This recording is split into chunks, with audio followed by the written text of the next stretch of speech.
aí, pessoal? Meu nome é Ana Tereza, eu sou psicóloga e bem-vindos ao Mente Reflexiva, um espaço para você refletir e aprender sobre a psicologia toda semana.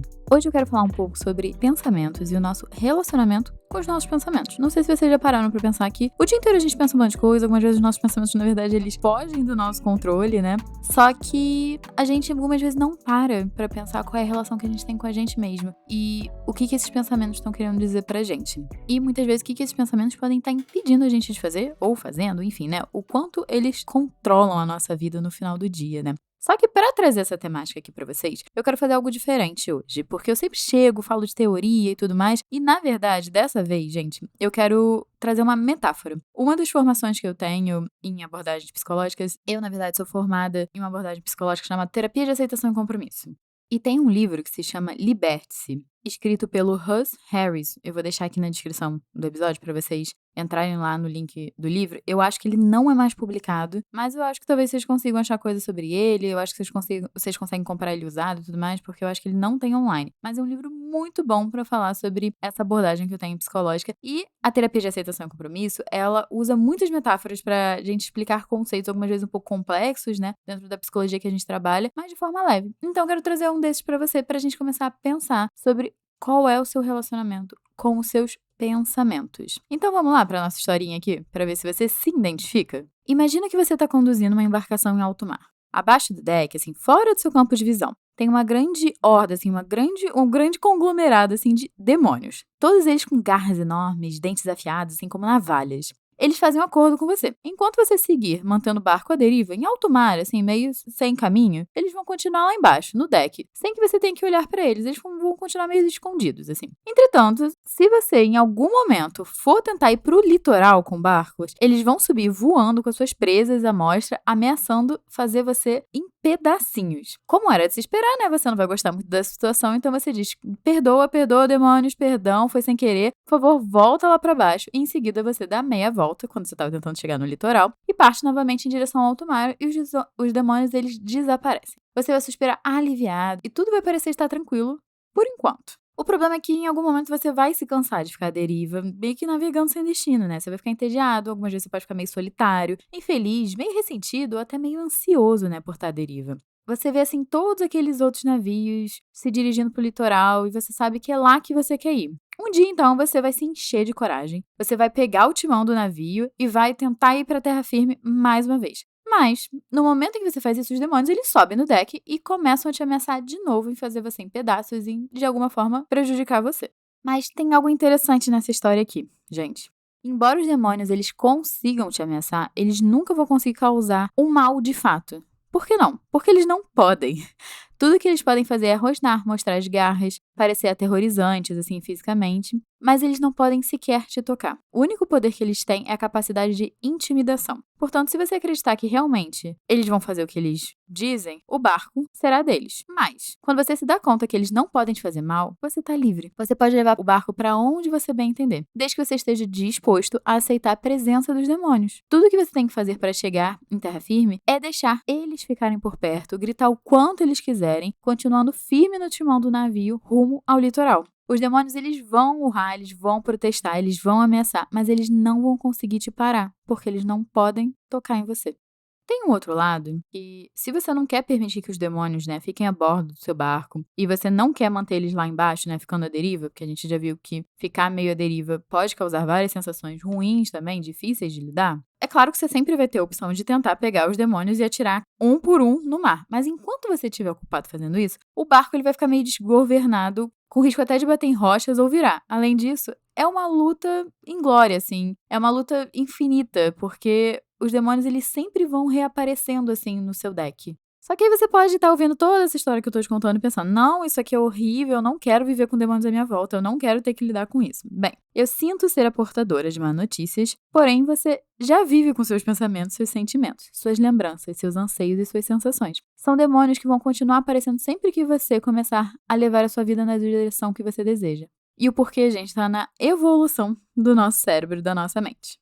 Vale a pena lembrar que os nossos antepassados obedeciam um comando bem primário, assim, bem básico. Não morra. Sobrevivência, gente. Um fator importante nisso é conhecer o meio termo. Obviamente, quanto mais você conhecer o seu terreno e a vida selvagem existente de onde você tá, né, o ambiente que você tá, mais seguro você vai estar. Enquanto você se aventurar por territórios desconhecidos, você se expõe a perigos e a ambientes que não são comuns a você. Então, se um dos nossos antepassados decidisse explorar uma nova área, a sua mente entrava em estado de alerta máximo. Do tipo, atenção, toma cuidado, pode ter um crocodilo dentro desse lago. E graças à evolução, a mente moderna faz o mesmo, só que de forma mais generalizada. Então, assim que a gente começa um novo projeto, algo que tire a gente da nossa zona de conforto, a nossa mente começa a tentar nos prevenir do que pode acontecer para nos proteger. Ela pode contar coisas do tipo, você pode fracassar, você pode cometer um erro, você pode ser rejeitado. Ela tenta advertir a gente, assim, né? Avisar com pensamentos negativos, algumas vezes cria algumas imagens meio perturbadoras, traz algumas recordações ruins. E assim, a gente tem uma vasta gama também de sentimentos e sensações que são desconfortáveis. Por exemplo, ansiedade, medo, tristeza, insegurança. E muitas vezes, né, nós permitimos que essas advertências, né, da nossa mente impeçam que a gente vá em rumo à vida que a gente deseja viver, em rumo ao litoral. Em vez da gente navegar em direção ao litoral, a gente meio que fica à deriva. Há quem descreva isso como zonas de conforto. Mas não é uma boa denominação, né? Porque essa zona de conforto, definitivamente, né, gente, não é confortável. Então eu acho que ela poderia ser renomeada como zona de aflição ou zona à parte da vida. Porque a vida que você quer viver não é ficar à deriva, gente. Então você pode estar ouvindo esse episódio pensando, tá, os demônios, que são uma analogia para os meus pensamentos, como é que eu sustento enfrentar eles, né? Dado que a gente tá vendo que é meio inútil a gente tentar se livrar deles. Uma coisa que a gente trabalha na terapia de aceitação e compromisso é muito os seus valores. E valores é, quais são os seus objetivos de vida, suas vontades, o que sustenta você para seguir em frente e te dá vivacidade, te dá vida, te dá vontade de estar ali continuando apesar dos desafios. Um exemplo, por exemplo, é eu poder ser uma boa psicóloga, poder ser uma boa profissional. Nem sempre é fácil, gente, tá fazendo as coisas chatas da minha profissão, ou ter que estar estudando quando eu tô cansada, ou acordar todo dia de manhã, algumas vezes quando eu tive uma noite mal dormida. Mas ser uma boa profissional e praticar a minha profissão é o que me sustenta ali nos dias difíceis e nos dias bons também. Então, é muito importante que a gente se concentre no que a gente valoriza, nos nossos valores e nas ações para melhorar a nossa vida, pra gente viver esses valores. E os demônios, eles sempre vão surgir, gente, para desafiar vocês. Dependendo do que vocês querem fazer ou que vocês estejam enfrentando atualmente na vida de vocês, seja tentar seguir uma nova carreira ou tentar um novo relacionamento, fazer novas amizades, melhorar o seu condicionamento físico, né? Fazer esporte, ou se engajar em algum projeto desafiador, sei lá, escrever um livro, fazer um curso, tentar uma qualificação diferente, não sei. O que eu posso te garantir é, sejam quais forem as mudanças que você vai começar a fazer, os demônios eles vão mostrar as caras horrendas deles e tentar desencorajá-los. E essas são as mais notícias que eu tenho pra dar nesse episódio, mas eu também tenho boas notícias, gente. Se a gente mantiver o nosso barco firme na direção do litoral, sem se importar com as ameaças dos demônios, eles vão entender que não estão afetando você e eles vão desistir, te deixando em paz.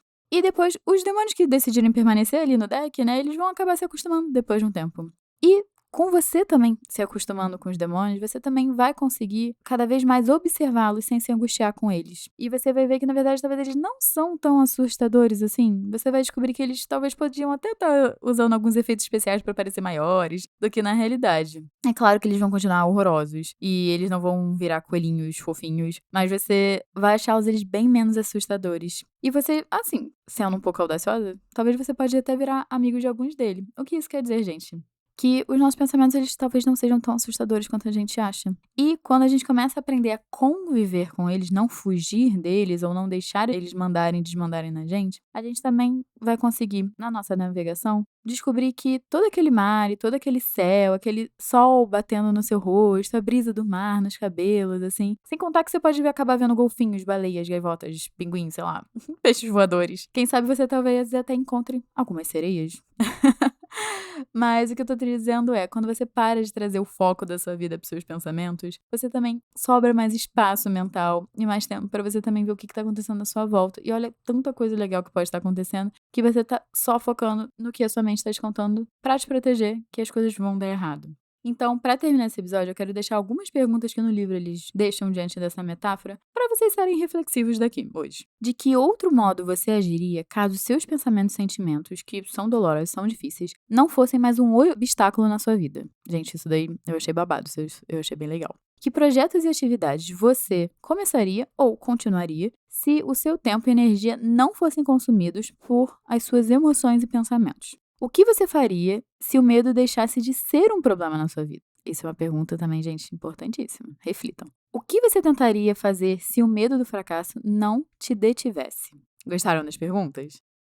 E pessoal, nós estamos agora indo para o nosso quadro final aqui do podcast, que é o Momento Offline. E o Momento Offline, ele é um espaço aqui no episódio que eu tiro para compartilhar alguma coisa que eu fiz offline, longe do celular, longe das telas, pra gente viver uma vida mais fora da internet. E uma indicação, na verdade, de livro que eu quero dar para vocês, que eu adoro ler, assim, é algo que eu faço desde que eu sou adolescente. E eu fui ler o livro da Lela Brandão, que se chama Vertigem. Ela tem um podcast chamado Gostosas Também Choram, não sei se vocês já ouviram ele. É um podcast que eu tenho o costume de acompanhar. E ela traz algumas reflexões ali no podcast que eu acho muito interessantes, apesar dela não ser uma profissional de saúde. E no livro dela, eu gostei muito que ela fala muito sobre o processo dela, meio de esgotamento, meio de burnout, e como ela teve que ressignificar muita coisa ali na vida dela pra ela aprender a descansar. Não sei se é assim que ela define o livro dela, mas eu gostei muito que mostra, eu acho que um problema atual que a gente tá vivendo muito na nossa sociedade, eu vejo isso como queixas, assim, muito grandes no meu consultório, que é como é que a gente vive offline, como é que a gente descansa, como é que a gente se desliga de todo esse excesso, né, que a gente tá vivendo na nossa vida. E eu acho que o livro da Lela Brandão pode trazer algumas dessas reflexões, tirando que eu achei a escrita super leve, super fluida, eu me envolvi ali com a escrita que ela teve, então foi um livro que me surpreendeu, assim, que eu tava esperando ali ler, tava pensando que ia ser a mesma coisa que o podcast, e entregou muito mais do que eu tava esperando, então fica a minha indicação aí de leitura pra vocês, que é o Vertigem. Se vocês tiverem alguma indicação de algum livro, assim, que vocês acham que também vale muito a pena ler, me contem aqui nos comentários que eu adoro pegar as indicações de vocês. Eu realmente leio e anoto e guardo comigo depois pra dar uma olhada nos livros. E pessoal, se você chegou aqui até o final do episódio, eu vou pedir muito pra você classificar com 5 estrelinhas esse podcast, que me ajuda demais a crescer. Eu também vou pedir pra você seguir o podcast e também ativar o sininho pra você não perder os episódios novos, pra ver se tem episódio aí que você vai gostar de ouvir. E vou deixar aqui o convite pra você compartilhar com alguém. Tem que repensar essa relação que tem com a própria mente, com os próprios pensamentos e consigo mesmo, né, no final do dia, se esse episódio aqui te ajudou. E também eu acredito que vai ajudar outras pessoas. Se você estiver interessado em fazer terapia, eu vou deixar aqui na descrição do episódio um link que vai pro meu contato. Se eu não puder atender vocês, eu vou encaminhar vocês para um membro da minha equipe, da minha clínica. E eu também vou deixar o convite para vocês participarem do nosso canal no WhatsApp e do Clube dos Reflexivos também no WhatsApp. O Clube dos Reflexivos é um grupo que aí você pode trocar com outros ouvintes daqui. E o canal é onde você recebe só apenas atualizações. Eu normalmente, quando tenho que tomar algumas decisões do podcast, eu conversar com vocês, eu falo com vocês por lá, para eu saber o que vocês estão achando. E também não deixe de me seguir nas redes sociais, que vai estar na descrição do episódio, e o Mente Reflexiva, que também estará na descrição do episódio. E, gente, se vocês chegaram até aqui, no final do episódio, ou se vocês se identificaram, se vocês gostaram, se vocês já me ouvem aqui, se vocês ouviram o episódio todo até aqui o final, eu vou pedir pra vocês comentarem o emoji daquela carinha roxinha do mal, assim, que tem uns chifrezinhos, ele é roxinho, é redondinho, e aí tem uma cara meio malvadinha, pra gente representar os demônios aí que podem ter dentro da nossa cabeça, infelizmente tentando tomar o controle do nosso navio, né? E é isso, pessoal, um beijo e até o próximo episódio.